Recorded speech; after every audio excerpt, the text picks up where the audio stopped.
Hello students and welcome back to your online economics learning classes. Today we will discuss the topic investment multiplier. ये हमारी short run equilibrium output का last topic है. आज हमारा जो chapter है ये कंप्लीट हो जाएगा. इसके बाद हम कुछ उसके न्यूमेरिकल्स पढ़ेंगे जो एग्रीगेट डिमांड के हैं और जो शॉर्ट रन के हैं. चलो चलते हैं हम. इन्वेस्टमेंट मल्टीप्लायर क्या होता है?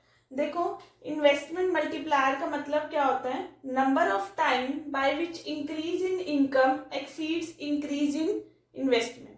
यानी कि हमारी इन्वेस्टमेंट के क्या हो जाने से, चेंज हो जाने से हमारे नंबर ऑफ टाइम क्या हो जाता है, इनकम में भी क्या हो जाता है, चेंज हो जाता है. उसको हम क्या बोलते हैं? Investment multiplier. यानी कि कितने नंबर ऑफ टाइम हमारी इनकम में क्या हुआ है, चेंज हुआ है with the change in their investment. ठीक है. तो देखो, जो हमारा इन्वेस्टमेंट मल्टीप्लायर है वो हम किससे रिप्रेजेंट करते हैं? के से रिप्रेजेंट करते हैं. और जो के का हम फॉर्मूला लेकर चलते हैं वो होता है हमारा delta Y upon delta I. यानी कि चेंज इन इनकम अपॉन क्या हो जाएगा? Change in investment. देखो, जितने नंबर ऑफ टाइम इन्वेस्टमेंट में चेंज नहीं होता उतने नंबर ऑफ टाइम इनकम में ज्यादा चेंज हो जाता है. देखो, हम एक डायग्राम से इसको स्टडी करते हैं. या ओ एक्स एक्सिस या ओ वाई एक्सिस. या हमारा आएगा इनकम और या आएगी हमारी aggregate demand. As you know that जो हमारी एग्रीगेट डिमांड है वो कैसे बनती है? इस तरह जाती है. और जो इनकम है वो हमारी 45 डिग्री के एंगल पे हम बनाकर चलते हैं. ये है हमारी एग्रीगेट डिमांड. क्लियर है? ठीक है. अब देखो, एग्रीगेट डिमांड किसके इक्वल होती है? कंजम्पशन एक्सपेंडिचर प्लस क्या हो जाता है? Investment expenditure. अगर हम क्या करते हैं? इन्वेस्टमेंट को इंक्रीज करते हैं. अगर हम क्या करते हैं? इन्वेस्टमेंट को इंक्रीज करते हैं. जो एडी है वो हमारा क्या हो जाएगा? राइटवर्ड शिफ्ट हो जाएगा इस तरह. तो ये हमारा क्या हो जाएगा? एग्रीगेट डिमांड हो जाएगी. इस तरह वो राइटवर्ड शिफ्ट हो जाएगी. एडी क्या हो गया? C plus I plus delta I. यानी कि हमारी इन्वेस्टमेंट में क्या हो गया है? चेंज हो गया. अब देखो, पहली वाली जो एग्रीगेट डिमांड थी उसने जो ई पॉइंट पे कट किया था तो हमारा इक्विलिब्रियम लेवल ऑफ इनकम था ओ एम. अब इक्विलिब्रियम E1 पॉइंट पे कट करा है. अब इक्विलिब्रियम लेवल ऑफ इनकम कितना है? OM1. यानी कि देखो, या इन्वेस्टमेंट में कितना चेंज हो रहा है? एबी का ये पोर्शन देखो कितना चेंज हो रहा है, इतना. ठीक है. और देखो, इनकम में क्या हो रहा है? हमारा ज्यादा चेंज हो रहा है. तो वो होती है हमारी इन्वेस्टमेंट मल्टीप्लायर. यानी कि इनकम में क्या हो जाना, कितने नंबर ऑफ टाइम क्या हुआ है इनकम में चेंज हुआ है, इन्वेस्टमेंट के क्या हो जाने से, चेंज हो जाने से, उसको हम बोलते हैं इन्वेस्टमेंट मल्टीप्लायर. अब देखो, हमारा जो के होता है, एक तो होता है delta Y upon delta I के इक्वल होता है. एक जो के का फॉर्मूला होता है वो होता है 1/1 माइनस एमपीसी. यानी कि मार्जिनल प्रोपेंसिटी टू कंज्यूम. और आपको पता है एमपीसी प्लस एमपीएस किसके इक्वल होते हैं? 1 के क्या होते हैं? इक्वल होते हैं. जो कि मैंने आपको पिछले वाले चैप्टर में कराया था. तो एमपीसी का फॉर्मूला लेकर चलोगे आएगा 1 माइनस एमपीएस. यानी कि हम यहाँ पर क्या ले सकते हैं? के हमारी 1 माइनस एमपीसी भी लेकर चलते हो यहाँ पर. अगर एमपीएस का फॉर्मूला लेते हो तो क्या होएगा हमारा? 1 minus MPC equal to MPS. तो यानी कि 1 माइनस एमपीसी किसके इक्वल होता है? एमपीएस के क्या होता है? इक्वल होता है. तो देखो, एक तो के का फॉर्मूला ये हो गया डेल्टा वाई अपॉन क्या हो गया? डेल्टा आई. एक फॉर्मूला ये होता है के इक्वल टू 1/1 माइनस एमपीसी और एक फॉर्मूला ये होता है के इक्वल टू 1 एमपीएस. ये मैं आपको बाद में बताऊंगी ये फॉर्मूला डराइव कैसे हुआ है. पहले हम टॉपिक करते हैं मल्टीप्लायर मैकेनिज्म क्या होता है. देखो, मल्टीप्लायर मैकेनिज्म का क्या मीनिंग होता है? फर्स्ट ऑफ ऑल, ये अगर टॉपिक आता है, इंपॉर्टेंट टॉपिक है और ये 4 मार्क्स में आता है आपके पेपर में.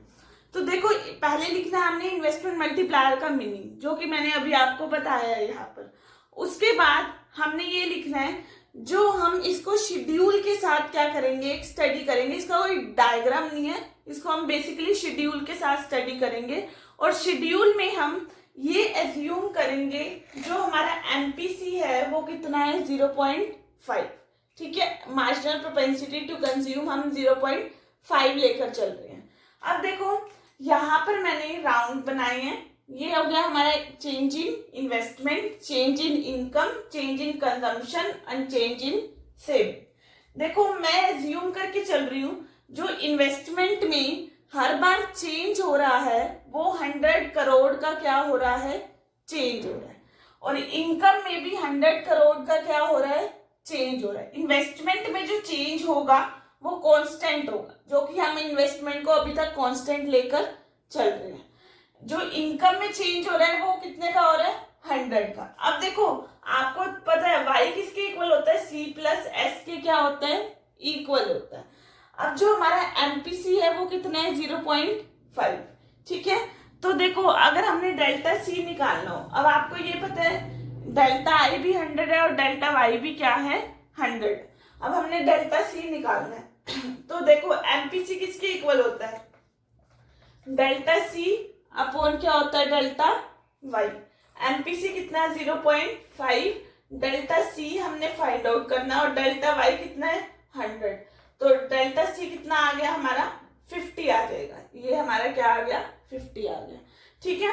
देखो इकोनॉमी में 100 का, इनकम में 100 का चेंज हो रहा है, जिसमें 50 तो किस में जा रहा है चेंज होके, कंजम्पशन में। बाकी कितना बचा 50, वो किस में चला जाएगा, सेविंग में चला जाएगा।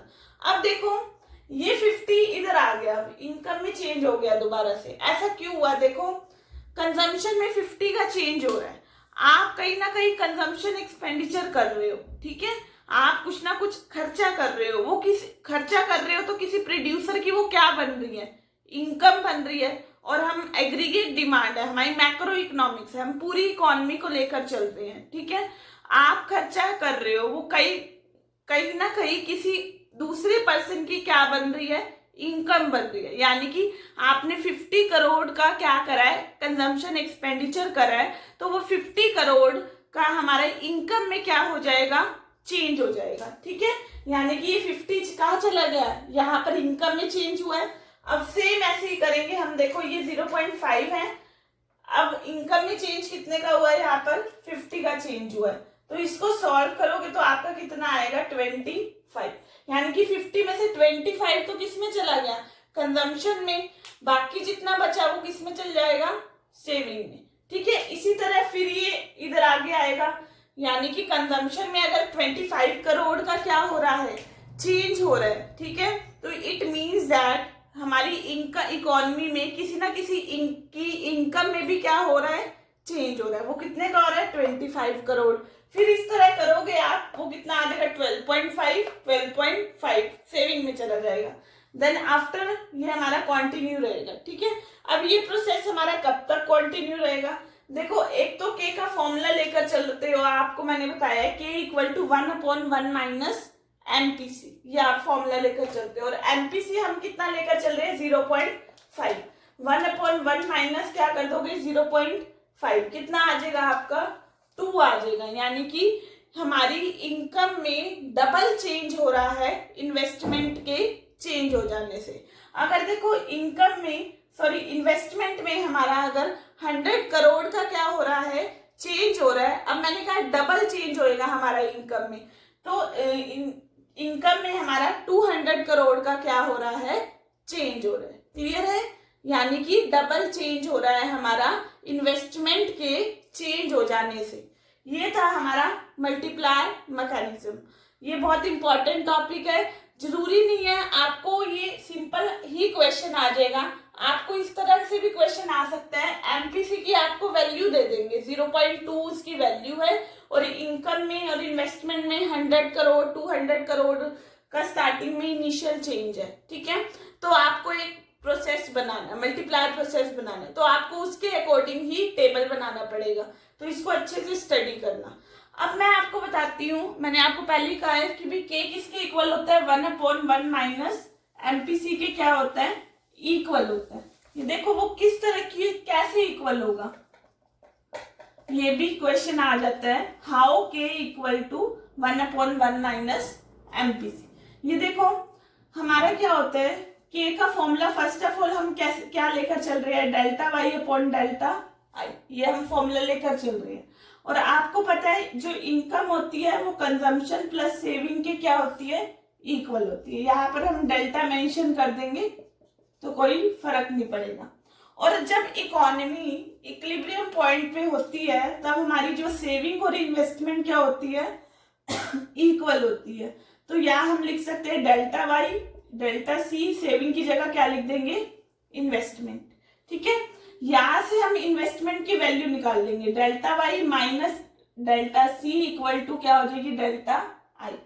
ये जो हमने इन्वेस्टमेंट की वैल्यू निकाली है ये हम यहाँ पर पुट करेंगे, delta Y upon delta Y minus delta C. अब ये इक्वेशन आ गई। इस इक्वेशन को पूरी की पूरी इक्वेशन को हम डिवाइड करेंगे, किससे डिवाइड करेंगे, डेल्टा वाई से क्या करेंगे, डिवाइड करेंगे। देखो k equal to delta Y upon क्या हो जाएगा, delta Y upon k equal to delta Y upon delta Y minus delta C upon क्या हो जाएगा, डेल्टा वाई। ये डेल्टा वाई से डेल्टा वाई कैंसिल, 1 आ गया, ये भी कैंसिल, 1 आ गया। तो इक्वेशन क्या आई है हमारे पास, 1 upon 1 minus delta C upon delta Y. और आपको पता है delta C upon delta Y किसके इक्वल होते हैं, एमपीसी के क्या होते हैं, इक्वल होते हैं। तो k का हमारा फॉर्मूला बनता है k equal to 1 upon 1 minus MPC. ये आपका 1 मार्क्स में आ जाता है सॉल्व करना। अब देखो एक टॉपिक और आता है हमारा, रिलेशनशिप क्या होता है एमपीसी और k के बीच में। देखो ऐसे टॉपिक आ जाता है, रिलेशनशिप बताओ हमारा MPC marginal propensity to consume के बीच में और इन्वेस्टमेंट मल्टीप्लायर के बीच में कैसा रिलेशनशिप होता है। देखो जो इन दोनों के बीच कैसा रिलेशनशिप होता है, पॉजिटिव रिलेशनशिप होता है। यानी कि अगर एमपीसी की वैल्यू बढ़ जाती है तो इन्वेस्टमेंट मल्टीप्लायर की वैल्यू भी क्या हो जाएगी, बढ़ जाएगी। सपोज करो एमपीसी क्या है, 0.5 है। ठीक है, तो k का फॉर्मूला क्या है, 1 upon 1 minus MPC, 1 upon 1 minus 0.5 कितना आ जाएगा, 1 अपॉन 0.5 इंटू में कितना आ गया, 2। यानी कि देखो अगर 0.5 थी इसकी वैल्यू तो इन्वेस्टमेंट मल्टीप्लायर की वैल्यू कितनी है, 2। अगर हम एमपीसी की वैल्यू 0.8 ले लेते हैं, बढ़ा देते हैं, तो वही सेम फॉर्मूला लगाते हैं हम, 0.8 1 अपॉन 0.2 इंटू में 10 कितना आ जाएगा, 5। पहले 2 आ रहा था, अब कितना आ रहा है, 5 आ रहा है। यानी कि जैसे जैसे एमपीसी इंक्रीज होता चला जा रहा है वैसे वैसे इन्वेस्टमेंट मल्टीप्लायर में भी क्या हो जाता है, इंक्रीज हो जाता है। ठीक है, यानी कि ऐसे हमने लिखना है, जो पॉजिटिव रिलेशनशिप होता है हमारा मार्जिनल प्रोपेंसिटी टू कंज्यूम में और इन्वेस्टमेंट मल्टीप्लायर में।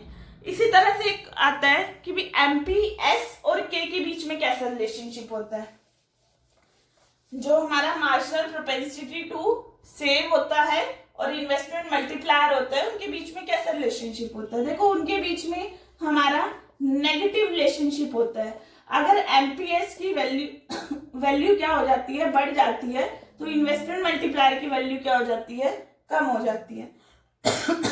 यानी कि दोनों के बीच में कैसा रिलेशनशिप है, नेगेटिव रिलेशनशिप है।